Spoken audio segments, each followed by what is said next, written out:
blessé beaucoup de gens.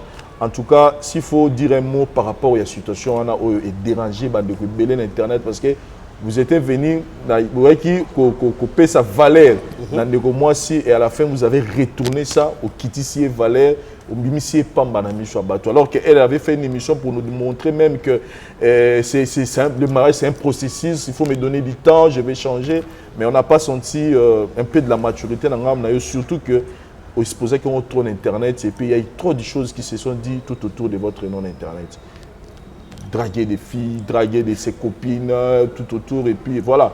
En tout cas, sans pour autant Kobi Monsieur Zakatinanga. Ok. La voix du peuple, oh, la voix du peuple, oh, si tu as bien, oh. Vincent Chilouizi, étoile de la presse. La voix du peuple, toujours longueur d'avance. Les informations partout dans le monde. La voix du peuple, toujours actualité na actualité. La voix du peuple, maman nangaye, oh yangoyo eh.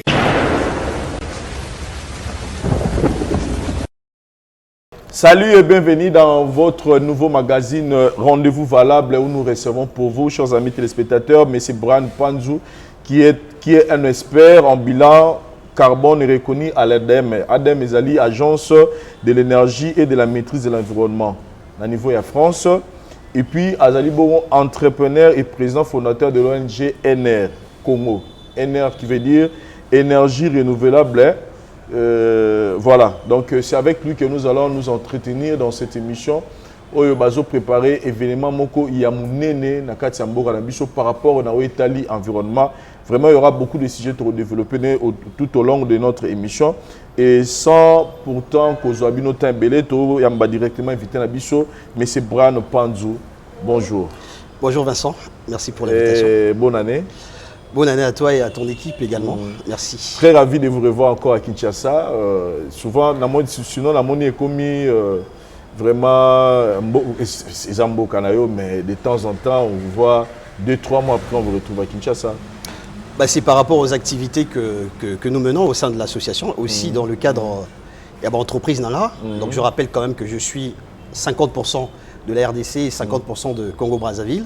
Donc je suis un peu comme le fleuve Congo, on pourrait m'appeler comme ça. Vraiment. Donc je suis amoureux de l'Afrique, je suis comme certaines personnes de la diaspora aujourd'hui qui s'investissent dans ce combat pour l'Afrique. Donc la croissance de l'Afrique, le développement de l'Afrique aujourd'hui, c'est devenu mon champ de bataille. Donc c'est normal que je viens régulièrement au RD Congo et également au Congo-Brazza pour essayer d'infuser un peu toute cette transmission que nous souhaitions. Vous êtes président fondateur de l'ONG NR Congo. Alors, on a un peu explication en fait ces années NR Congo. NR Congo, c'est une ONG donc, qui a été créée à Paris en 2013. Dans octobre 2013, nous avons donc créé l'ONG. Donc le siège social est à Paris. Alors la particularité de NR Congo, en fait, on a des antennes au niveau de l'Afrique. En fait, on vise le bassin du Congo, donc les pays du bassin du Congo. Donc il y en a plusieurs pays, dont la RDC et le Congo-Brazza, le Cameroun, le Gabon. Donc nous avons des points focaux. On a des antennes, donc des correspondances avec lesquelles nous travaillons en synergie. Et on garde toujours la même mentalité, c'est de transmettre et d'accompagner tous les projets pour les pays du bassin du Congo. Alors, c'est une association qui regroupe tout type de personnes, donc les experts, les étudiants, les investisseurs, les opérateurs économiques, ceux qui veulent transformer l'Afrique. Voilà, donc le slogan de NR Congo est simple, donc c'est le pacte d'avenir des pays du bassin du Congo autour donc, des énergies renouvelables. Donc en fait, on va donner un sens à chaque projet sur une alternative aux énergies fossiles. Voilà. Je sais pas, c'est assez technique tout ça. C'est technique, mais moi je voulais d'abord qu'on revienne un peu au début, comme je vous ai présenté que vous êtes expert en bilan carbone. Il y a d'autres personnes, vous allez avoir un peu trop savants, expert en bilan carbone. Essayez un peu de nous expliquer qu'est-ce que vous faites. Donc moi, vous pouvez savoir moi des détails. Alors, bilan carbone, ils ont en fait comptabilité les émissions de gaz à effet de serre. En gros, tout ça dans le monde, donc on est on est dans une planète. Cette planète, effectivement, pollution, gaz, agressé atmosphère. Et ça, là, en fait, sécheresse, les eaux allaient belé, on voit par exemple au niveau de la Corne de l'Afrique, pays de l'Est, il y a une bonne sécheresse. On voit aujourd'hui, on a des problèmes de migration climatique. Donc tout ça, en fait, toutes ces choses-là sont causées par le dérèglement climatique. Donc les gaz à effet de serre, c'est des gaz normalement qui doivent assurer l'équilibre. Il y a vie normale, donc écosystème. Et donc le fait que gaz est commis agressif, du fait d'activité, il y a bisso bateau. Donc ça dérègle en fait fonctionnement, il y a la vie. Alors un expert bilan carbone, son rôle, en fait, c'est d'aider les organismes, par exemple l'État congolais, les entreprises ou les organisations telles que les associations ou autres, à faire une comptabilité, une sorte de photographie et à émissions à gaz à effet de serre, pour savoir si son activité pollue, si son activité ne pollue pas. Donc derrière, en fait, on va venir dresser une sorte de plan d'action. On va expliquer, par exemple, dans un avenir, par exemple, de 2 ans, de 3 ans, dans 10 ans, voilà le plan d'action que vous devez suivre, voilà les pistes d'action qui vont vous permettre d'éviter que vous allez trop pollueur d'un niveau, il y a planète. Donc, un expert bilan carbone donc, fait cette comptabilité et coach, donc aide ces organismes-là à pouvoir empreinte carbone à Bangouezala positive en fait. Dans le but, il y a de maîtriser l'environnement. Exactement. Et ça bien, comme ça, ma génération future, ça aussi, la kimia, parce que si on continue à polluer cette terre-là, ceux qui viendront après, on a un problème grave. Il y a, comme on voit ici aujourd'hui, pas mal de soucis qu'on a sur le transport, sur un certain nombre de sujets. Ouais. Et quand vous nous parlez, il y a ONG Nabi, il y a ONG Nayo, vous allez président et fondateur Nango, ENER, Tokoro Yeba. Sur le plan pratique, et là on y a ONG Nabi. Alors, Makambo Ebele, donc comme je vous ai expliqué, l'ONG a commencé à Paris. On a eu la chance pendant la COP 21 en 2015 d'animer donc une table ronde sur le bois énergie, qui est aujourd'hui la grosse ressource qui est plus consommée chez nous. Quand on fait par exemple la cuisson à partir de Makala et tout ça, c'est le bois énergie.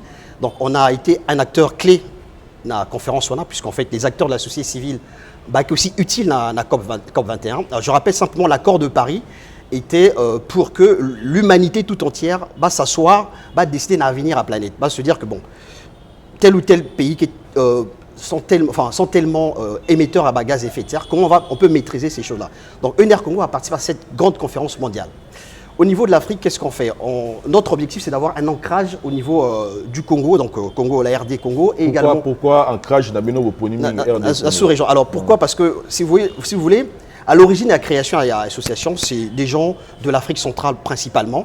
Et donc, on avait ce souci-là de contribuer à l'Afrique. On s'est dit, na sous-région, donc là où nous sommes, là où nous venons finalement, là où on a des forts liens, à niveau Afrique. Donc, d'où le choix à pays du bassin du Congo. Donc, ça parle du Gabon, ça parle du Cameroun, ça parle du Congo, de l'Angola et de la RD Congo. Donc, on se concentre dans un premier temps là-bas, mais ça ne nous empêche pas de faire des synergies avec d'autres pays, comme le Sénégal. Moi, j'ai des amis au Sénégal, on a des amis un peu partout, donc on peut travailler ensemble. Donc, au niveau de l'Afrique, on a fait pas mal de choses, principalement donc, en RD, ici au Congo et à Brazzaville. On a travaillé, par exemple, je prends le cas de Brazzaville, on a fait des curages des caniveaux. Vous savez, aujourd'hui, il y a une prolifération sur les déchets. Au bois, qu'on a foulou et Nanzelapé. Donc, du coup, comment gérer un peu déchets. Donc, ça, c'est des choses qu'on a faites. Donc, c'est des actions qui sont aujourd'hui, qui existent. On a fait. Au niveau institutionnel, on a eu l'occasion également d'organiser des conférences de haut niveau, au niveau à Brazzaville. On a fait ce qu'on appelait le Green Business, une grande conférence. On a eu la gestion, il y a 2 sessions, donc 2015-2016. Et ici au Congo, depuis 2020, on travaille en synergie avec les autorités, principalement avec le ministère du Développement durable et de l'Environnement. On a commencé à faire des travaux. Et récemment aussi, on est sorti d'un échange avec le ministère de l'Aménagement du Territoire pour voir comment on peut anticiper les travaux, les projets sur la ville de Kinshasa et aussi liaison avec les provinces. Voilà. Et là, déjà, vous nous annoncez un grand événement. Oui. Ils ont au mois de juin. Kalaming Itawa, tu revivre en haut. Tu as événement vraiment ils ont annoncé par rapport il y a NR Congo. Bon, alors, toujours dans le cadre des actions, tout ça, là, qu'en fait, faut tout vulgariser, tout même information aussi à niveau de la population. C'est vrai que certaines conférences, et ça, conférence à haut niveau, où parfois un Congolais lambda ne va pas avoir la perception, il y a un message en fait. Donc, du coup, la conférence que nous organisons le 18 juin à Kinshasa, c'est une conférence autour de la sauvegarde des tourbières dans le bassin du Congo. En gros, on va travailler sur les thématiques énergie-climat, voir comment le Congo, donc la RD Congo, va répondre à cette urgence climatique et comment faire en sorte comment concilier besoin de la population, exploitation forestière pour faire en sorte que le développement durable est à l'anambo cannabis, environnement est à la moins pollué et que les populations aussi s'y retrouvent. Parce qu'on a la chance d'avoir une potentialité dans le cannabis Oyo, avec toutes les richesses que nous avons, mais il y a un décalage entre la réalité quotidienne de la population et toute cette potentialité-là. Donc le but de cette conférence, c'est de dire, voilà, on a un trésor, je pense qu'on aura le temps de parler des tourbières, mais on a un trésor qui est caché. Comment sauvegarder ce trésor-là pour que tous allons aujourd'hui un vecteur et la lutte contre le changement climatique, mais aussi comment faire en sorte qu'un Congolais lambda qui vit très loin, qui cherche tous les jours son quotidien, comment ce Congolais va aussi être partie prenante dans la lutte contre le changement climatique, mais aussi à Zalama et locaux et permettre à vivre avec sa famille. Voilà. Ok. Maman, c'est tellement scientifique. Et on a pour que comprendre vraiment, mais je pense que l'explication est vraiment qui toque. Mais quand vous nous parlez de tourbières, c'est quoi en fait tourbière? C'est vrai que même moi, il y a une dizaine d'années, ce mot-là, je le connaissais pas aussi. En fait, une tourbière, c'est aussi, on peut l'appeler tourbe. Tourbe ou tourbière, c'est la même chose. Une tourbière, en fait, c'est...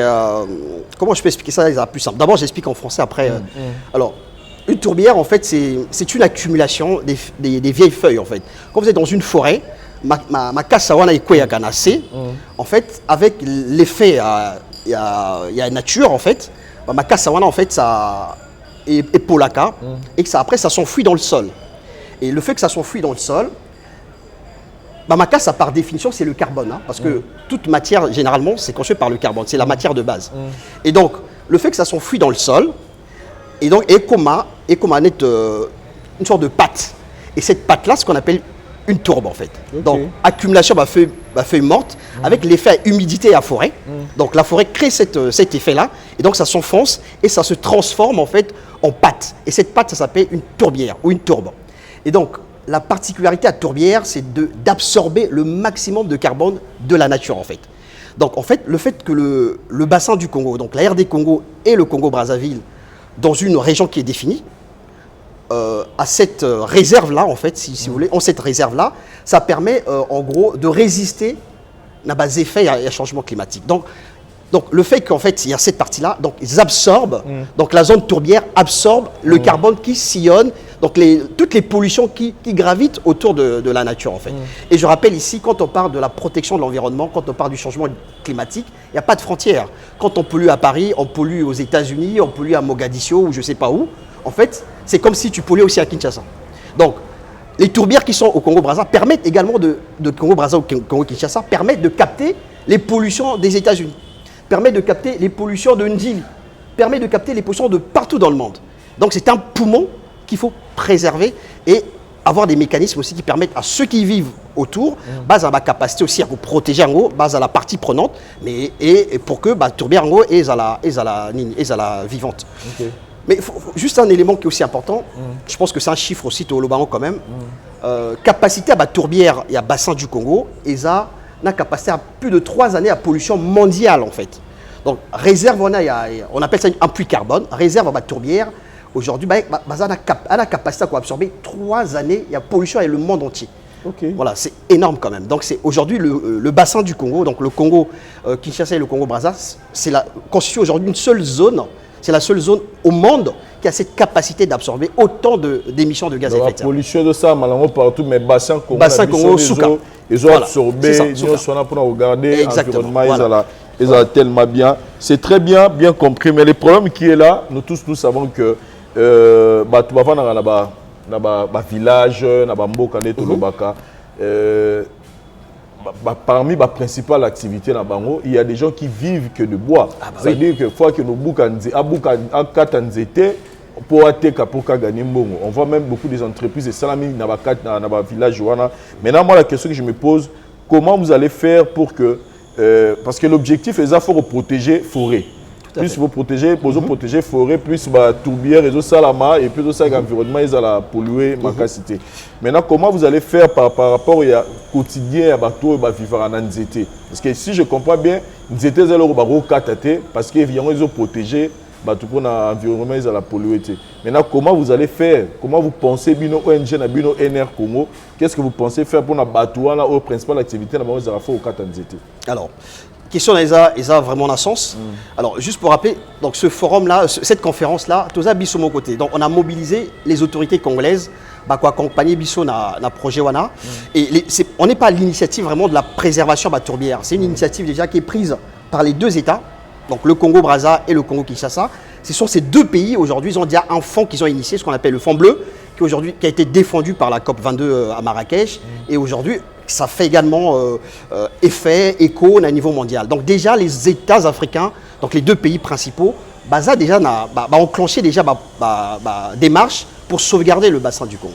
Et autre chose aussi qu'il faut savoir, il y a déjà des initiatives, aujourd'hui des acteurs de la société civile qui travaillent déjà sur ces questions-là.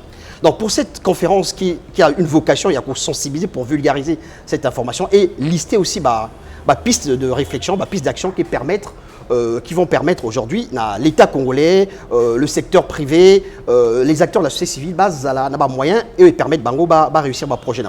Donc la problématique que tu viens d'évoquer, Vincent, tu as raison, effectivement. Aujourd'hui, le bois, c'est la seule ressource, effectivement, pour les populations forêt. Tu as raison. Alors, c'est pour ça qu'on va essayer, lors de cette conférence, et même dans les travaux que nous menons aujourd'hui, de voir comment on peut concilier à la fois vie réelle à la population et aussi une exploitation forestière. Aujourd'hui, sur l'exploitation forestière, dans les propositions que nous sommes en train de faire aujourd'hui auprès du gouvernement, c'est avoir des exploitations qui sont éco-responsables. C'est-à-dire qu'ils peuvent couper les arbres. Mais en fait, il faut avoir une zone protégée. En fait, les tourbières n'occupent pas la totalité du bassin du Congo, il faut qu'on soit bien clair là-dessus. C'est une zone, en fait, c'est-à-dire au fin fond du bassin du Congo, c'est une zone qui est bien réservée. Et donc, on peut couper d'autres bois qui sont autour, mais tout ça, il faut que ça soit cadré, il faut que ça soit cadré dans un moratoire, dans une démarche responsable. Et donc, on peut toujours donner des permis d'exploitation dans la base industrielle, mais il faut que ça soit cadré et derrière, on peut les obliger, une fois à Kati Banzete, la capacité à que ça, essence, et Banzete. Parce que la base, il y a tourbière et ça, humidité à forêt. Donc, il faut toujours que la forêt soit présente pour que la tourbière ait continué à vivre. Pour la population, tu as raison, effectivement, c'est la seule ressource. Mais il faut les accompagner, la population. C'est vrai d'avoir les grands discours, tout ça, la on va protéger ceci. Mais qu'est-ce que vous mettez derrière? C'est pour ça que dans cette conférence, on va parler de deux sujets. La vision énergie-climat à moyen terme, donc 2030 et 2050. En fait, c'est une liste des propositions qu'on fera au gouvernement de la RD Congo sur la sauvegarde, donc les tourbières, sur la protection de l'environnement, mais aussi comment faire en sorte que la croissance Yamboka et bénéficie aussi à la population. Et ça va inclusif. Okay. Maintenant, effectivement, sur qu'est-ce qu'on fait derrière concrètement. Concrètement, ENR Congo a déjà des missions, c'est ce qu'il faut faire pour les populations. Et donc, on va les accompagner sur plutôt valoriser les initiatives locales. Ça peut être, par exemple, la mise en place, puisque nous, on travaille sur les énergies renouvelables, et donc, c'est des projets qui vont avoir un sens sur leur vie à Bango. Tu me posais la question, entre-temps, sur qu'est-ce qu'on a déjà fait.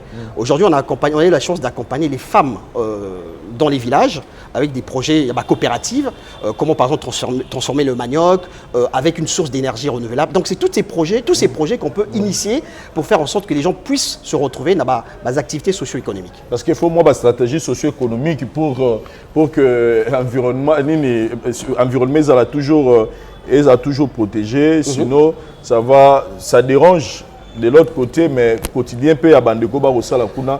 Mais na fiche na bino na zomo na boche ba panneau ba ressources ba source ya énergie. Je me dis car na kata NR bozo sala pe bozo sunga pe ba on a ba village pour que base à la lumière ou comment. Bien sûr. On a déjà tout ça là on dit à Cameroun. On a fait c'était un projet qui s'appelait Un village un moulin. En gros, c'est ce que je disais, on a travaillé avec les femmes dans les coopératives où en fait ma femme wana bazan ba moulin donc ba machine où ils ont transformé céréales et donc derrière ils avaient des problèmes, il y a l'électricité, comment ils vont faire pour alimenter ma machine wana et donc avec un projet technique que nous avons mené, tout ça le couplage avec les panneaux solaires et permettre bango une source d'énergie gratuit à niveau Yamboka pour que transformer produit na bango. On a également eu la chance de faire un projet à Brazzaville, c'était en 2016-2017. En fait, on a fait un couplage, ce qu'on appelle les picots hydroliens. En fait, on a fait une installation dans une rivière. En fait, on vient voir une rivière avec nos experts au sein de ENR Congo. L'avantage, c'est ça, on travaille avec pas mal de partenaires. On fait une analyse d'une rivière, on voit l'écoulement et la rivière. on mesure en fait débit, il y a rivière, et donc on va venir installer les picots hydroliens, une sorte de hélice, et les transformer donc énergie cinétique en énergie électrique. Et derrière, en fait, ça va faire une production d'électricité. Vous pouvez par exemple alimenter dispensaire, alimenter par exemple chambre froide, vivre frais comme on dit ici. Donc voilà, donc tous ces projets énergie gratuite et permettre bino beau ça là projet et beau vivre aussi au quotidien. Tous ces projets, je sens que ça demande vraiment des moyens. Source à financement la bino, est-ce que vous êtes soutenu par notre gouvernement ou bien ce sont vos propres moyens de ça que vous réalisez? Vous savez, une association, déjà, ce sont des bénévoles. Alors moi, je suis entrepreneur, j'ai ma société, mais on vit aussi dans frais, bateau, biso. Donc, on a l'avantage, quand vous êtes une association qui a une vision, on peut mobiliser capitaux financiers. On a des fondations, on a des structures aujourd'hui qui sont prêtes à investir dans des projets viables à niveau Afrique. Surtout un projet où ils ont un impact dans la société, ou un projet inclusif. Il y a des structures aujourd'hui, on sait comment bouger les lignes de financement pour capter en fait, pour leur faire capter ces projets-là. Donc ce souci-là, on n'a pas vraiment ça. Et donc voilà, même sur le budget fonctionnel à l'association, on fait des dons. Nous personnellement, on fait des dons, on a un niveau à l'association. Mais sur des gros projets, on mobilise l'État congolais, le secteur de la société, le secteur privé, également tous les mécènes qui peuvent y être pour que aider Bisso dans ça projet. Ok. Je pense que Bandegobo Rolanda, vous comprenez qu'il y aura un grand événement. Il fait chaud quand même. Et un grand événement, ils ont le 18 juin 2022. Mais dans le tout, c'est la journée où il y a une conférence organisée le 18 juin. C'est vraiment le plus attendu dans la journée. Alors, les plus attendus aujourd'hui, c'est les décideurs. Les décideurs, ce sont des autorités. Donc, puisque c'est la politique qui donne qui donne le temps pour ce genre d'initiative. Donc, eux, ils sont attendus. On a déjà envoyé des invitations officielles dans le ministère. C'est le travail que je suis venu faire ici en RD Congo. On attend également tout type de personnes, par exemple, les acteurs de la société civile, toi par exemple, tu seras le bienvenu, Vincent. Les médias, parce que Bobo joue un rôle beaucoup important, je parle les deux langues, pour essayer de vulgariser un peu aussi ces genres de messages. On attend des opérateurs économiques, des investisseurs. Donc on attend à peu près, parce que ça va se passer à Memling, à l'hôtel Memling, on attend à peu près 200 personnes. Donc voilà, c'est une première qu'on lance, c'est une plénière qui va durer à peu près 2 heures, mais il y aura d'autres initiatives, d'autres ateliers qu'on va enclencher à la suite de ça. Une question de curiosité par rapport à la pollution et l'environnement. Jusque-là, est-ce que le bassin en Congo, quand même, ça va protéger ou bien moi, c'était obligé parce que c'est la vie quotidienne, mais pouvoir, il y a stockage, ils ont ébélé. C'est ce que j'expliquais aujourd'hui, c'est estimé à plus de 30 milliards d'émissions de gaz à effet de serre. Donc, ça attise, ils ont même aujourd'hui convoité par d'autres sous-régions et d'autres pays. Donc aujourd'hui, toi, nan makasi. Donc il faut qu'on anticipe dans les années aux Hollanda pour ne pas que exactement. Voilà. Donc il faut concilier les deux via Congolais et également la sauvegarde des tourbières. Ce qu'on a dit, un peu moins pratique pour la biso bandego to e barapena makambo bien té to ara effet de serre, pollution. En fait, quelles sont les conséquences ce qui environnement a pollué la vie à population, la vie à peuple? Alors si l'environnement est pollué, c'est ce que j'ai expliqué. Problème, il y a sécheresse. Problème sécheresse, problème, il y a alimentation aussi, parce qu'en fait, qu'est-ce qui se passe réellement? J'explique en 2 mots. Donc le changement climatique aujourd'hui, il fait examiner. Donc déjà, ce qu'on observe aujourd'hui, il y a sécheresse, il y a monter à maïs, il y a culture, il y a menacée. Au niveau agriculture, vous allez voir que votre terre, ils ont arabté, ils ont produit les sous NZTT. Et donc, plus que vous avez des terres qui ne sont pas capable de produire nini. Et donc les populations vont avoir problème, il y a faim. Et donc, voilà, c'est fait changement climatique. C'est donc ces gaz-là qui sont agressifs qui font ça en fait, qui bouleversent le fonctionnement et le climat, à niveau et le monde. Donc c'est pour ça qu'il faut anticiper ces choses-là. Et après, quand vous voyez la communauté scientifique aujourd'hui, d'accord, la consensus MOCO, ils savent que dans les 3 prochaines décennies, la population africaine est doublée. On va passer d'1 milliard à plus de 2 milliards d'habitants. Donc on va avoir d'autres problèmes. On parlait de l'aménagement du territoire, mais on va aussi avoir des problèmes, par exemple, d'énergie. C'est-à-dire au Congo, on voit déjà la couverture, au niveau électricité, c'est quand même un problème ici.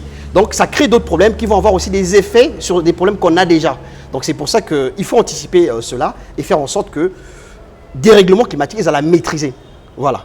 Donc, gaz à effet de serre, ils permettent que l'écosystème est normal, mais ils été agressifs dans le monde, en fait. Voilà, c'est ça, en fait. Ok. Voilà, donc, chers amis téléspectateurs, retenez la date, c'est pour le 18 juin 2022. Conférence amenée les Arabes organisée. Dans le compte, il y a ONG Ener Congo, thème les Alibongo, énergie, climat. La sauvegarde des tourbières congolaises. Nous sommes comprendre que les tourbières, les alliés, Makassa, ou Ekwer, Ananzete, sur les lignes, ils ont créé que carbone et botte est belé pour nous protéger l'environnement, la biso contre la pollution, ou Yosa, pour ça, la Malélo. J'espère qu'on a expliqué bien. Hein? Très, très bien. En tout cas, Boya et belé, en tout cas, mais ce qu'on peut avoir la biso qui s'est dit, bon, en tout cas, moi, je ne veux pas rater ces grands événements. Comment faire pour assister? Parce que le bureau est en Kinshasa, ça peut nous repérer sa invitation. Maintenant, comment on peut vous contacter pour que nous soupez dans la poste à participer à l'événement là-bas? Voilà, déjà aujourd'hui, on organise un grand match de football à Vélodrome. Donc, match Wana, ça permet aussi, moi, côté, il y a Loisir et Zala. On organise demain, en fait, on va officialiser la première antenne de NR Congo au niveau de Kinshasa. Et derrière ça, il y aura des spots. On a déjà fait pas mal d'émissions dans ma chaîne. Donc, il y aura des spots qui vont passer dans ma chaîne média. Et on a également des relais. Il y a une cellule à communication qui est là aussi, qu'on a mis en place, qui va aider à vulgariser et aussi à être en contact avec vous. On a des référents sur place à Kinshasa. Donc l'objectif, c'est très bien que tu poses cette question, l'objectif de NR Congo, c'est faire en sorte que tous Alana antenne à chaque commune à Kinshasa. Donc ça va se faire cette année. Donc je pense que toutes les 3 semaines à 4 semaines, je serai à Kinshasa pour venir essayer, pour venir mobiliser, officialiser les activités. Et les activités connexes aux Ala. Donc, curage à niveau, on va travailler main dans la main avec la ville de Kinshasa sur le projet Kinbopeto. Donc, on est en cours de discussion sur ce sujet-là. Et il y aura d'autres projets. On a des initiatives aussi socio-économiques qu'on va mettre en place à Kinshasa. Voilà, est-ce que vous pensez aussi à ça? Justement, on est en pleine discussion avec la ville de Kinshasa pour ça. Mais ce qui nous intéresse aussi, c'est l'aspect socio-économique. Comment aider aussi les jeunes dans le business. Le business est à la socio-économique, mais surtout à business, eux, sont socialement responsables et permet toujours dans le cadre, il y a développement durable. Donc, il ne faut pas oublier cette partie équité sociale qui est très très importante. Siège social actuellement, c'est à Kitambo. Kitambo, donc tu mettras l'adresse, je pense, dans l'émission. Donc, c'est à Kitambo. Très prochainement, il y aura une autre antenne à Bandal. Donc, on est en cours de négociation, on a un endroit pour qu'on installe cette dans antenne. Chaque commune, vous avez l'antenne. C'est ça, exactement. Voilà. Ça, c'est l'objectif d'ici 2023. Ok. En tout cas, nous vous encourageons pour ça, M. Brian. Là,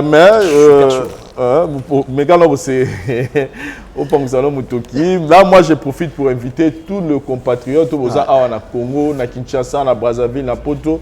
Venez assister à l'événement, à une conférence sur l'énergie climat.